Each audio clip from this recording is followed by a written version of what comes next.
അസ്സലാമലൈക്കും hi all എല്ലാവർക്കും മൈബൺസ് കിച്ചണിലേക്ക് സ്വാഗതം. എല്ലാവരും സുഖാണെന്ന് വിചാരിക്കുന്നു. ഞാൻ സോഫി.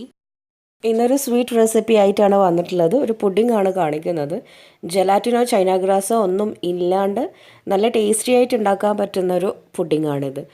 സ്ട്രോബെറി കസ്റ്റേർഡ് റോളാണ്. ഒരു 3 ലെയറിൽ വരുന്ന പുഡിംഗ് ആണിത്. അപ്പോൾ ഇത് ഞാൻ ഇങ്ങനെ റോൾ ചെയ്തിട്ടാണ് സെർവ് ചെയ്യുന്നത്. ഇതല്ലെങ്കിൽ നമുക്ക് വേണമെങ്കിൽ എന്താ പറയുക, പുഡിങ്ങിൻ്റെ ബൗളിൽ തന്നെ 3 ലെയറായിട്ട് അങ്ങനെയും ഉണ്ടാക്കിയെടുക്കാം.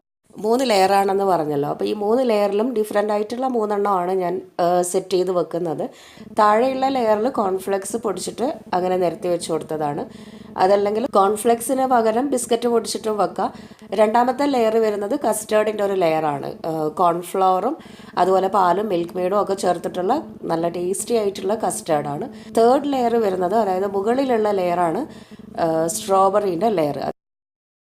അപ്പോൾ ആദ്യം ഞാനിപ്പം സ്ട്രോബെറീൻ്റെ ലെയറാണ് റെഡിയാക്കുന്നത്. അതിനായിട്ട് ഒരു 10-12ഓളം സ്ട്രോബെറി ഞാൻ എടുത്തിട്ടുണ്ട്. ആ ഒരു ബോക്സിൽ വരുന്ന സ്ട്രോബെറി അത് നന്നായി കഴുകിയതിന് ശേഷം ആ ഞെട്ടൊക്കെ കളഞ്ഞിട്ട് നന്നായിട്ടൊന്ന് മിക്സിയിൽ അരച്ചെടുക്കാം. കുറച്ച് വെള്ളമോ പാലോ വേണമെങ്കിൽ ചേർത്ത് കൊടുത്താൽ മതി. ഇല്ലാന്നുണ്ടെങ്കിൽ അങ്ങനെ പ്ലെയിനായിട്ട് അത് മാത്രമായിട്ട് അങ്ങനെ അരച്ചെടുക്കാം. അപ്പം സ്ട്രോബെറി ഞാനിപ്പം നന്നായിട്ട് അരച്ച് പൾപ്പാക്കി വെച്ചിട്ടുണ്ട്. ഇനി എന്താ ചെയ്യേണ്ടതെന്ന് വെച്ചാൽ സ്ട്രോബെറീൻ്റെ ഒരു സിറപ്പ് ഉണ്ടാക്കണം. അപ്പോൾ അതിനായിട്ട് ഞാനിപ്പോൾ ഒരു നോൺ സ്റ്റിക്കിൻ്റെ പാൻ എടുത്തിട്ടുണ്ട്. അതിലേക്ക് ഒരു 1.5 കപ്പോളം പഞ്ചസാര ഇട്ട് കൊടുക്കുന്നുണ്ട്. പഞ്ചസാരൻ്റെ കൂടെ തന്നെ സിറപ്പാണല്ലോ ഉണ്ടാക്കുന്നത്. അപ്പോൾ അതിനായിട്ട് ഒരു 3/4 ഗ്ലാസോളം വെള്ളവും കൂടെ ഒഴിച്ചു കൊടുത്തിട്ട് നല്ലൊരു സിറപ്പാക്കി എടുക്കുന്നുണ്ട്. അപ്പോൾ ഈ ഒരു സിറപ്പ് അല്ലെങ്കിൽ സ്ക്വാഷ് ഉണ്ടാക്കുമ്പം അത്യാവശ്യം പഞ്ചസാര ഒന്ന് മെൽറ്റ് ആയാൽ മതി. 1 സ്ട്രിങ് കൺസിസ്റ്റൻസി ഒന്നും ആവണമെന്നില്ല. ഇപ്പം പഞ്ചസാര ചെറുതായിട്ട് ബോയിൽ ആവുന്നുണ്ട്. നന്നായിട്ട് എന്താ പറയേണ്ട മെൽറ്റായി വന്നു കഴിഞ്ഞാൽ നമുക്കിതിലേക്ക് അരച്ച് വെച്ചിട്ടുള്ള ആ സ്ട്രോബെറീൻ്റെ പേസ്റ്റ്, ആ ഒരു പ്യൂരിയും കൂടെ ഇട്ട് കൊടുക്കാം. എന്നിട്ട് നന്നായി അങ്ങ് മിക്സാക്കി എടുക്കാം. അപ്പോൾ ഈ സ്ട്രോബെറി എന്ന് പറയുന്നത് തന്നെ നല്ല മണമാണ്, നല്ല ടേസ്റ്റാണ്, നല്ലൊരു അരോമയാണ്. അപ്പോൾ ഇതിന് പ്രത്യേകിച്ച് ഒരു എസൻസിൻ്റെ ഒന്നും ആവശ്യമില്ല. അപ്പം ഇനി എന്താ ചെയ്യേണ്ടത് വെച്ചാൽ ഇത് നന്നായി തിളച്ചിട്ട് ആ മുകളിലൊരു പാട പോലെയൊക്കെ ഉണ്ടാവും. അതൊക്കെ മാറി വരുന്നത് വരെ ഒരു മീഡിയം ലോ ഫ്ലെയിമിൽ വെച്ചിട്ട് നന്നായി ഇളക്കി കൊടുത്തിട്ട് നല്ലൊരു തിക്ക് കൺസിസ്റ്റൻസി ആക്കിയെടുക്കണം. അപ്പം ഇത് ഷുഗറും കൂടി ആകുമ്പം നല്ലൊരു കൺസിസ്റ്റൻസി ആയിട്ട് കിട്ടും. നല്ലൊരു ഷൈനിങ് ആയിട്ടുള്ളൊരു സ്ട്രോബെറി സിറപ്പായിട്ട് കിട്ടും. അപ്പം നല്ലൊരു തിക്ക് കൺസിസ്റ്റൻസി ആയി കഴിഞ്ഞ് കഴിഞ്ഞാൽ, നന്നായിട്ട് കട്ടിയായി വന്നു എന്ന് കണ്ടു കഴിഞ്ഞാൽ ഫ്ലെയിം ഓഫ് ചെയ്തിട്ട് നമുക്കിത് വേറൊരു ബൗളിലേക്ക് മാറ്റാം. അപ്പം ഞാനിപ്പോൾ ഇതൊന്ന് അരിച്ചെടുക്കുന്നുണ്ട്. അങ്ങനെ നമ്മുടെ സ്ട്രോബെറി സിറപ്പ് ഇപ്പം റെഡി ആയിട്ടുണ്ട്. ഇതൊരു ലെയറിന് വേണ്ടിയിട്ടുള്ളതാണ്. ഇത് സൈഡിലേക്ക് മാറ്റി വെക്കാം. പിന്നെ വേണ്ടത് അടിയിലുള്ള ലെയറിൽ, താഴെയുള്ള ലെയറിന് വേണ്ടിയിട്ട് കുറച്ച് കോൺഫ്ലെക്സ് എടുത്തിട്ടുണ്ട്. അതൊന്ന് മിക്സിയിലിട്ടിട്ട് നന്നായിട്ടൊന്ന് ക്രഷ് ചെയ്തെടുക്കുക. പൊടിച്ചെടുക്കണമെന്നില്ല, നല്ല പൊടി പോലെ ആവണമെന്നില്ല, ജസ്റ്റ് ഒന്ന് ക്രഷ് ചെയ്തെടുത്താൽ മതി. പിന്നെ ഇനി സെക്കൻഡ് ലെയറിന് വേണ്ടിയിട്ടുള്ള കസ്റ്റേർഡ് ഉണ്ടാക്കാനായിട്ട് ഒരു 4-5 ടേബിൾ സ്പൂണോളം കോൺഫ്ലവറും അതുപോലെ തന്നെ ഒരു പാക്കറ്റ് പാലും എടുത്തിട്ടുണ്ട്. പിന്നെ ഈ ഒരു കസ്റ്റേർഡ് മിക്സിന് വേണ്ടിയിട്ടുള്ള പഞ്ചസാര എത്രയാണോ അതിന് കണക്കായിട്ട് പഞ്ചസാര എടുക്കാം. ഞാനിപ്പം 1 കപ്പോളം പഞ്ചസാര എടുത്ത് വെച്ചിട്ടുണ്ട്. പിന്നെ ഞാനിപ്പം പുഡിംഗ് സെറ്റ് ചെയ്യാൻ വേണ്ടിയിട്ടുള്ള ട്രേ ഒക്കെ റെഡിയാക്കി വെച്ചിട്ടുണ്ട്. ട്രേയിൽ ഒരു ചെറിയൊരു ബട്ടർ പേപ്പറൊക്കെ വെച്ച് എടുത്തിട്ടുണ്ട്. ഇനി ഇതിലേക്ക് ഓരോന്നായിട്ട് സെറ്റ് ചെയ്ത് കൊടുക്കുക. അപ്പോൾ ആദ്യം നമുക്കൊരു കസ്റ്റേർഡ് ഉണ്ടാക്കണം. അതിനായിട്ട് ഞാനിപ്പം കോൺഫ്ലോറിലേക്ക് കുറച്ച് പാലൊഴിച്ചിട്ടൊന്ന് മിക്സാക്കി വെച്ചിട്ടുണ്ട്. ഇനി നമുക്ക് കസ്റ്റേർഡ് കാച്ചിയെടുക്കണം. അപ്പോൾ ഈ ഒരു കസ്റ്റേർഡ് എന്ന് പറയുന്നത് കുറച്ചധികം കട്ടിയായിട്ട് തന്നെ ഉണ്ടാവണം, എന്നാലാണ് നമുക്ക് റോൾ ചെയ്യാൻ പറ്റുള്ളൂ.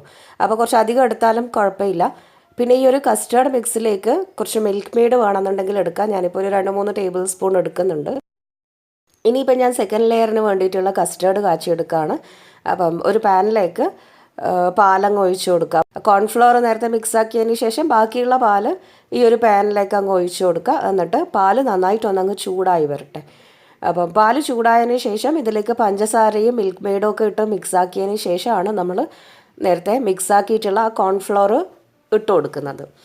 അപ്പം പാലിപ്പം ചെറുതായിട്ടൊന്ന് ചൂടായി വന്നിട്ടുണ്ട്. ഇനി ഇതിലേക്ക് എടുത്ത് വെച്ചിട്ടുള്ള പഞ്ചസാര ചേർത്ത് കൊടുക്കാം. അപ്പോൾ പഞ്ചസാരൻ്റെ അളവ് എന്ന് പറയുന്നത് നമ്മൾ തണുപ്പിക്കാൻ വെക്കുമ്പം, ഫ്രിഡ്ജിലേക്ക് വെക്കുമ്പം എന്തായാലും മധുരം കുറച്ച് കുറയും. അപ്പോൾ ആവശ്യത്തിന് കുറച്ചധികം ഇട്ട് കൊടുത്താലും കുഴപ്പമില്ല. അപ്പം ഞാനിപ്പോൾ ഒരു കപ്പോളം പഞ്ചസാരയാണ് ചേർത്ത് കൊടുത്തത്. നന്നായി മിക്സാക്കിയിട്ട് ഈ പഞ്ചസാര മെൽറ്റ് ആകുന്നത് വരെ ഒരു മീഡിയം ലോ ഫ്ലെയിമിൽ വെച്ചിട്ട് നന്നായി അങ്ങ് ഇളക്കി യോജിപ്പിച്ചെടുക്കാം. ഇനി ഇതിലേക്ക് നമ്മൾ നേരത്തെ മിക്സാക്കിയിട്ടുള്ള കോൺഫ്ലവർ പാലിൻ്റെ ആ മിക്സ് ഉണ്ടല്ലോ, അത് ഇതിലേക്ക് ഒഴിച്ചു കൊടുക്കാം. എന്നിട്ട് ഇനി ഈ കോൺഫ്ലവർ മിക്സ് ഒഴിച്ച് കഴിഞ്ഞാൽ പിന്നെ കൈവെക്കാണ്ട് ഒരു മീഡിയം ലോ ഫ്ലെയിമിൽ വെച്ചിട്ട് ഇളക്കിക്കൊണ്ടേ ഇരിക്കണം. ഇല്ലാന്നുണ്ടെങ്കിൽ പെട്ടെന്ന് അടിയിലങ്ങ് പിടിച്ചു പോകും. ഞാനിപ്പോൾ ഇതിലേക്ക് ഒരു നുള്ളു ഉപ്പ് ചേർത്ത് കൊടുത്തിട്ടുണ്ട്. സ്വീറ്റ് ആണെങ്കിലും ആ സ്വീറ്റിനെ ബാലൻസ് ചെയ്യാൻ കുറച്ച് ഉപ്പ് ചേർത്ത് കൊടുക്കുന്നത് എപ്പോഴും നല്ലതാണ്. നന്നായി മിക്സാക്കിയ ശേഷം ഇനി ഇതിലേക്ക് നമുക്ക് എടുത്തു വെച്ചിട്ടുള്ള മിൽക്ക് മെയ്ഡ് ചേർത്ത് കൊടുക്കാം. അപ്പോൾ മിൽക്ക് മെയ്ഡ് ഒരു 2-3 ടേബിൾ സ്പൂണൊക്കെ ചേർത്ത് കൊടുക്കാം. നല്ലൊരു റിച്ച് ടേസ്റ്റ് കിട്ടാൻ വേണ്ടിയിട്ടാണ് മിൽക്ക് മെയ്ഡ് ചേർക്കുന്നത്. ഇനി ഇതിലേക്ക് ഞാനിപ്പം പ്രത്യേകിച്ച് എസൻസ് ഒന്നും ചേർക്കുന്നില്ല, അല്ലാണ്ട് തന്നെ നല്ലൊരു ടേസ്റ്റ് ഉണ്ട്. നല്ല എന്താ പറയുക, പാലിൻ്റെയും മിൽക്ക് മെയ്ഡിൻ്റെയും ഒക്കെ നല്ല മണമുണ്ട്. ഇനിയിപ്പോൾ എസൻസ് വേണമെന്നുണ്ടെങ്കിൽ ഏതെങ്കിലും ഒരു ഫ്ലേവറിലുള്ളത് കുറച്ച് ചേർത്ത് കൊടുക്കുക, ഒരു 1/2 ടീസ്പൂണൊക്കെ ചേർത്ത് കൊടുക്കുക. ഇപ്പം അത്യാവശ്യം ഒന്ന് തിക്കായി വന്നിട്ടുണ്ട്. ഇതിലേക്ക് എക്സ്ട്രാ ടേസ്റ്റ് കിട്ടാൻ വേണ്ടിയിട്ട് ഞാനിപ്പോൾ 1 ടേബിൾ സ്പൂൺ പാൽപ്പൊടി ചേർത്ത് കൊടുത്തിട്ടുണ്ട്. ഇനി ഇത് നന്നായിട്ടങ്ങ് മിക്സാക്കി ഒന്ന് കുറുക്കിയെടുക്കണം. ആ ഒരു ലൂസായിട്ടുള്ളതിൽ നിന്ന് മാറി മാറി ഒന്ന് ആ കോൺഫ്ലോറൊക്കെ വെന്തിട്ട് നന്നായിട്ട് കുറുകി വരണം. അപ്പം ഇതിപ്പം അത്യാവശ്യം കുറുകി വന്നിട്ടുണ്ട്. അപ്പം നമ്മുടെ വൈറ്റ് കസ്റ്റേർഡ് ഇവിടെ റെഡി ആയിട്ടുണ്ട്. ഇനിയിപ്പം നമുക്ക് പുഡിംഗ് സെറ്റ് ചെയ്ത് വെക്കാം. അതിനായിട്ട് ഞാനിപ്പം ട്രേയിലേക്ക് നേരത്തെ നമ്മൾ ക്രഷ് ചെയ്ത് വെച്ചിട്ടുള്ള ആ കോൺഫ്ലെക്സ് ഉണ്ടല്ലോ, അത് ഇതേപോലെ അങ്ങ് വിതറി കൊടുക്കുന്നുണ്ട്. എല്ലാ ഭാഗത്തേക്കും ഒരു ലെയറിൽ, അതായത് വലിയ തിക്കായിട്ടുള്ള അത്രയൊന്നും വേണ്ട, ചെറുതായിട്ട് ഒരു ലെയർ അങ്ങ് വെച്ച് കൊടുത്താൽ മതി. അങ്ങനെ ഞാനിപ്പം പൊടിച്ചു വെച്ചിട്ടുള്ള കോൺഫ്ലെക്സ് ഇങ്ങനെ അങ്ങ് വിതറി കൊടുത്തിട്ടുണ്ട്. ഈ ഒരു കോൺഫ്ലെക്സിന് പകരം നമുക്ക് എന്ത് ചെയ്യാം, വേണമെങ്കിൽ ബിസ്ക്കറ്റ് പൊടിച്ച് ചേർത്ത് കൊടുക്കാം. സേമിയ ഒന്ന് നെയ്യിൽ വറുത്തിട്ട് അങ്ങനെ ഇത് ഒരു ലെയറാക്കിയിട്ട് അങ്ങനെയും വെച്ച് കൊടുക്കുക. അതൊക്കെ ഓരോരുത്തരുടെ ഇഷ്ടത്തിനനുസരിച്ചിട്ട് അങ്ങോട്ടും ഇങ്ങോട്ടൊക്കെ ഒന്ന് ചേഞ്ച് ചെയ്ത് കൊടുക്കാം. അപ്പോൾ ഒഴിച്ചു കൊടുക്കുമ്പം സാവധാനത്തിൽ ആ കോൺഫ്ലെക്സ് പൊടികളൊന്നും നീങ്ങി പോവാണ്ട് ഒഴിച്ചു കൊടുക്കാൻ ശ്രദ്ധിച്ചാൽ മതി. പിന്നെയെന്ന് പറഞ്ഞാൽ എൻ്റെ ഈ കസ്റ്റേർഡ് കുറച്ചൊന്ന് ലൂസായി പോയിട്ടുണ്ട്. റോൾ ചെയ്യാൻ അത്ര എനിക്ക് ഈസി ആയിട്ട് പറ്റിയില്ല. ഇതിലും കുറച്ചധികം കസ്റ്റേർഡ് ഒഴിച്ചിട്ട് നല്ല കട്ടിയായിട്ട് നല്ലൊരു തിക്കായിട്ട് ആക്കിയിട്ടുണ്ടെങ്കിൽ നന്നായിട്ട് റോൾ ചെയ്യാൻ പറ്റും. അപ്പം ഞാനിപ്പോൾ ഒരു 4 ടേബിൾ സ്പൂണൊക്കെയാണ് കോൺഫ്ലോർ എടുത്തിട്ടുള്ളത്. അതിന് പകരം ഒരു 6-7 ടേബിൾ സ്പൂണൊക്കെ കോൺഫ്ലോർ നമുക്ക് എടുക്കാം. അപ്പോൾ കസ്റ്റേർഡ് ഇപ്പോൾ ഒഴിച്ച് കൊടുത്തിട്ടുണ്ട്. ഇനി എല്ലാ സൈഡിലേക്കും ഒന്നങ്ങ് ലെവൽ ചെയ്ത് കൊടുക്കുക. അപ്പം ഞാനിപ്പോൾ ഉണ്ടാക്കിയ മുഴുവൻ കസ്റ്റേർഡും ഇതിലേക്ക് ഒഴിച്ച് കൊടുത്തിട്ടില്ല. അപ്പം നല്ല കട്ടിയായി പോകും, നമുക്ക് റോൾ ചെയ്യാൻ പറ്റില്ല. ഒരു 3-4 തവി മാത്രമേ ഞാനിപ്പോൾ ഒഴിച്ച് കൊടുത്തിട്ടുള്ളൂ. ഇനി എന്താ ചെയ്യേണ്ടതെന്ന് വെച്ചാൽ ഇതിൻ്റെ മുകളിലായിട്ട് നമ്മൾ നേരത്തെ ഉണ്ടാക്കിയിട്ടുള്ള ആ സ്ട്രോബെറി സിറപ്പ് ഉണ്ടല്ലോ, ഇതേപോലെ ഒരു സ്പൂൺ വെച്ചിട്ട് ജസ്റ്റ് ഒന്ന് എല്ലാ ഭാഗത്തേക്കും അങ്ങ് സ്പ്രെഡ് ചെയ്ത് കൊടുക്കാം. അതല്ലെങ്കിൽ സ്ലോലി ഇതിൻ്റെ മുകളിലായിട്ട് മുഴുവനായും അങ്ങ് ഒഴിച്ച് കൊടുത്താലും മതി. അപ്പം ഞാനിപ്പം ആ ഒരു ടേസ്റ്റ് കിട്ടാൻ വേണ്ടിയിട്ട് നന്നായിട്ടൊന്നങ്ങ് സ്പ്രെഡ് ചെയ്ത് കൊടുത്തിട്ടുണ്ട്. അപ്പോൾ പുഡിങ്ങൊക്കെ ഇപ്പം റെഡിയാക്കി വെച്ചിട്ടുണ്ട്. ഇനി ഒന്ന് ഫ്രിഡ്ജിൽ വെച്ചിട്ട് സെറ്റാകാനായിട്ട്, ഒന്ന് തണുക്കാനായിട്ട് വെക്കാം. ഒരു 2-3 മണിക്കൂർ അങ്ങനെ തണുക്കാനായിട്ട് വെക്കാം. അങ്ങനെ ഞാനിപ്പോൾ ഒരു 2 മണിക്കൂർ കഴിഞ്ഞപ്പം ഈ പുഡിങ് എടുത്ത് പുറത്ത് വെച്ചിട്ടുണ്ട്. ഇനി എന്താ ചെയ്യേണ്ടതെന്ന് വെച്ചാൽ നമുക്കിതൊന്ന് കട്ട് ചെയ്തിട്ട് റോൾ ചെയ്തെടുക്കാം. അപ്പം ഞാനിപ്പോൾ ഒന്ന് കട്ട് ചെയ്തിട്ടുണ്ട്. ഇതേപോലെ ഒന്ന് റോൾ ചെയ്തെടുക്കാം. ഇനി ഇത് വേറൊരു ബൗളിലേക്ക് അല്ലെങ്കിൽ വേറൊരു പ്ലേറ്റിലേക്ക് മാറ്റാം. അപ്പം ഇതിപ്പം ആ ഒരു എന്താ പറയുക, കസ്റ്റേർഡ് ലൂസായതുകൊണ്ടാണ് ഇങ്ങനെ മുറിഞ്ഞു പോകുന്നത്. കുറച്ചുകൂടെ കട്ടിയായിട്ടാണ് നമ്മൾ കസ്റ്റേർഡ് ആക്കുന്നതെങ്കിൽ മുറിഞ്ഞു പോകില്ല, നല്ല റോളായിട്ട് തന്നെ കിട്ടും. അപ്പം ഇത് തിന്നാൻ നല്ല ടേസ്റ്റ് ഉണ്ട്. കാണാൻ എനിക്കൊരു ഇത്ര ഫിനിഷിങ് ശരിയാകാത്തത് പോലെ ഉണ്ട്, എന്നാലും തിന്നാൻ നല്ല ടേസ്റ്റ് ഉണ്ട്. ആ കസ്റ്റേർഡും പിന്നെ ആ ഒരു സ്ട്രോബെറിയും പിന്നെ ഇതിൻ്റെയൊക്കെ കൂടെ ആ കോൺഫ്ലെക്സിൻ്റെ പൊടിയും കൂടെ വന്നപ്പം നല്ല ടേസ്റ്റ് ഉണ്ട് തിന്നാൻ. ആ ഒരു കറുമുറ ടേസ്റ്റ്, അതിൻ്റെ കൂടെ ആ ഒരു കസ്റ്റേർഡിൻ്റെ ടേസ്റ്റ്, സ്ട്രോബെറി എല്ലാം കൂടെ നമുക്ക് കിട്ടുന്നുണ്ട്. അപ്പം നല്ല അടിപൊളി ടേസ്റ്റി ആയിട്ടുള്ളൊരു പുഡിങ്ങാണ്. നിങ്ങളൊന്ന് മാത്രമേ ശ്രദ്ധിക്കണ്ടൂ ഇതുണ്ടാക്കുമ്പോൾ. എന്താണെന്ന് വെച്ചാൽ കസ്റ്റേർഡിൻ്റെ അളവ് കുറച്ചൊന്ന് കൂട്ടിയിട്ട് നല്ല തിക്കായിട്ടാക്കിയെടുക്കുക. അപ്പോൾ റോൾ ചെയ്തെടുക്കാൻ ഈസി ആയിരിക്കും.